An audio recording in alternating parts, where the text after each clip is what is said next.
King, one of those 8 Democrats who voted for this plan, and I asked him whether or not he believed the shutdown fight was worth it.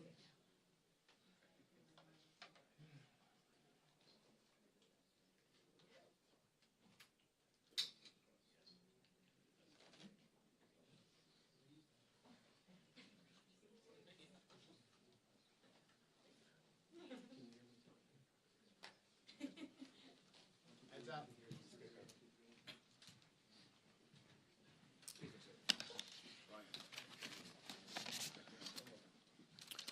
Good morning, everybody. I'm very thankful to see you all this morning. I'm thankful to welcome you to what appears to be the beginning of the end of the longest government shutdown in U.S. history, as shameful as that is. I don't think it's coincidental, you know how I think, but it's after 40 days of wandering in the wilderness and making the American people suffer needlessly, some Senate Democrats finally have stepped forward to end the pain. It appears to us this morning that our long national nightmare is finally coming to an end, and we're grateful for that.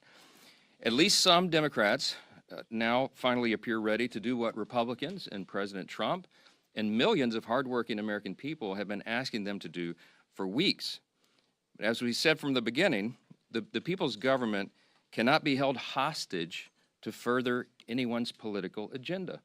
That was never right. And shutting down the government never produces anything. It never has, if you study history. And so here we are. I want to remind everybody this morning of another critical point that you've heard me here repeat over and over the last several weeks. It's something that I and Leader John Thune and President Trump and every Republican leader have all said repeatedly from the beginning. We have always been open to finding solutions to reduce the oppressive costs of health care under the Unaffordable Care Act. We just made clear that we would not and should not ever do that, that is, negotiate as hostages. And I've also reminded you here every morning at this press conference throughout the shutdown, Republicans have not just been talking about reducing costs and fraud and abuse in so many areas and in healthcare.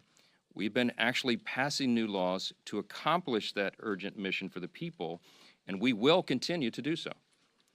So here's where we are by way of schedule, just so you know, you're following. And if you're not at home, if you're waking up to this good news this morning, the Senate's vote late last night of 60 to 40 opens the door now. The Senate is moving forward on an amended House CR, a continuing resolution, that will reopen the government until January 30th. Added to that are provisions to fully fund SNAP provisions through the end of the next fiscal year, which is September 2026. Guaranteed back pay for all federal workers who have been made to endure these hardships over the last several weeks. And it also includes passage of 3 appropriations bills, which we're grateful to be moving through the process. That is the Military Construction Veterans Affairs bill, it's the Agriculture bill, and the Legislative Branch bill. The Senate will be back in session this morning to finish their job, and we're certainly praying that they do. They'll need unanimous consent from all senators to fast-track their final vote. As you know, there are some procedural hurdles that one or more could throw in the way, but we certainly hope that they won't do that because so many people across this country are desperate for the government to reopen.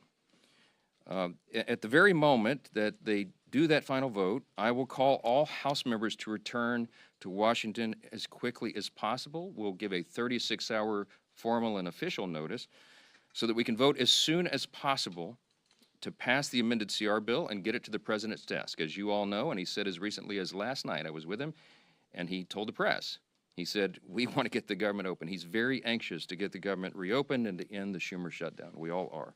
With regard to the travel challenges, I spoke yesterday at some length with Transportation Secretary Sean Duffy, my former colleague and good friend, and he lamented the serious situation that we have with air travel in the U.S. He's bent over backwards, as all members of the administration and the cabinet have done in all of their areas of jurisdiction, to try to keep the government working for the people and to mitigate the pain and the harm. But the problem we have with air travel is that our air traffic controllers are overworked and unpaid, and many of them have called in sick. That's a very stressful job, and even more stressful exponentially when they're having trouble providing for their families. And so air travel has been grinding to a halt in many places. And as of Sunday, nearly half of all domestic flights and U.S. flights were either canceled or delayed.